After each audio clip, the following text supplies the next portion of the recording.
Wall Street also optimistic about the GOP health care rewrite that might still make that Friday deadline. Now, President Trump working to unite the party behind the Senate GOP effort. They're being tasked, of course, with reaching an agreement on health care. They'd like to get a CBO score and even maybe slip in a vote.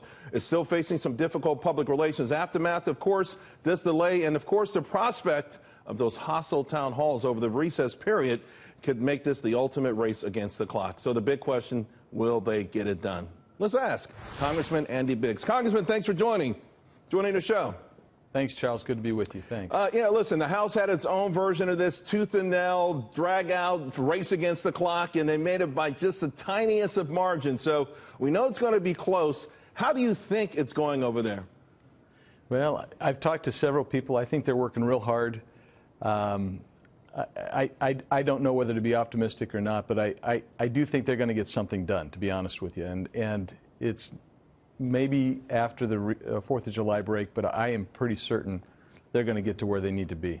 Well, here's the thing, though, at least from my point of view. When I start hearing buzzwords like mean, let's give it some heart, and when you start to think that Medicaid is a serious stumbling block, particularly for the more moderate members of the Senate and, of course, the House, it feels like ultimately what comes back to you guys is going to be something that's going to give the House Freedom Caucus some serious indigestion.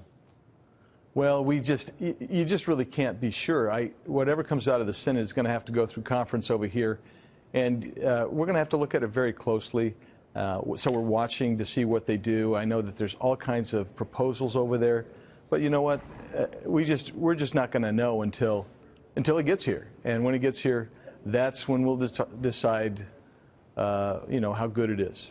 That's when we'll decide. Sure, there's no doubt about that, and we're speculating here, but we are speculating based on comments and based on the opposition that we've heard voiced so far, and based really, to be quite frank with you, on the direction I sense coming from the White House in of itself. But are the stakes so big? Have the promises been so enormous that there's no way the Republicans will allow Obamacare to continue, no matter what? No matter which constituency within the Republican Party has a fall on their sword, do you think ultimately we will get a new health care law? I think you will. I don't know the quality of it, to be quite honest with you, but I will tell you this. The Republicans are committed to repealing Obamacare. We're committed to doing something here. We don't want to let this go.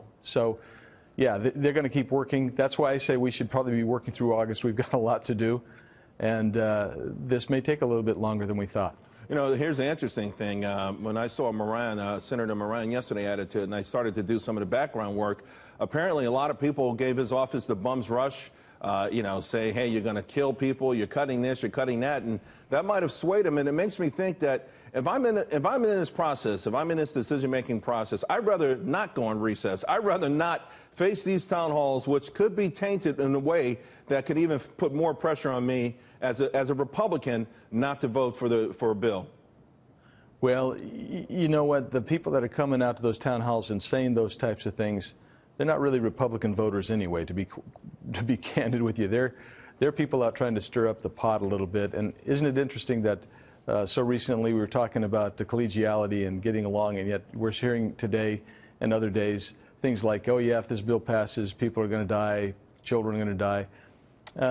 And that's really inappropriate, because that's what stokes up the kind of bonfire that we have here and division in this political nation today. So yeah, we shouldn't be doing that. But I'm hopeful. I'm hopeful something gets done.